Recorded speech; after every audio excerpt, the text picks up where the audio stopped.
Hello ಮಕ್ಕಳೇ, golden champion ಸ್ಟೋರೀಸ್ಗೆ ಸ್ವಾಗತ. ಇಂದಿನ ಕತೆ ಲೋಭಿ ನಾಯಿ ಕತೆ.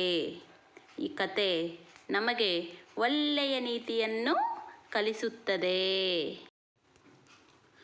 ಒಂದು ಕಾಲದಲ್ಲಿ ಒಂದು ನಾಯಿ ಇತ್ತು. ಒಂದು ದಿನ ಅದಕ್ಕೆ ಒಂದು ಮಾಂಸದ ತುಂಡು ಸಿಕ್ಕಿತ್ತು. ಅದು ಸಂತೋಷವಾಗಿ ನಡೆಯುತ್ತಿತ್ತು.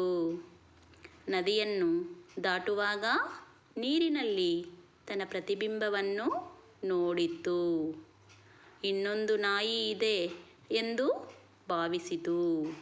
ಆ ನಾಯಿಯ ಬಳಿ ದೊಡ್ಡ ಮಾಂಸ ಇದೆ ಎಂದು ಕಂಡಿತು. ಲೋಭದಿಂದ ಅದು ಬಾಯಿ ತೆರೆದಿತು. ತಕ್ಷಣ ಅದರ ಮಾಂಸ ನೀರಿಗೆ ಬಿತ್ತು. ಕೊನೆಯಲ್ಲಿ ಅದು ತನ್ನ ಆಹಾರವನ್ನು ಕಳೆದುಕೊಂಡಿತು.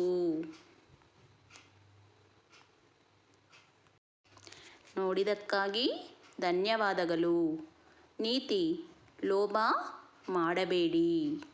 ಇನ್ನಷ್ಟು ಕಥೆಗಳಿಗೆ ಸಬ್ಸ್ಕ್ರೈಬ್ ಮಾಡಿ.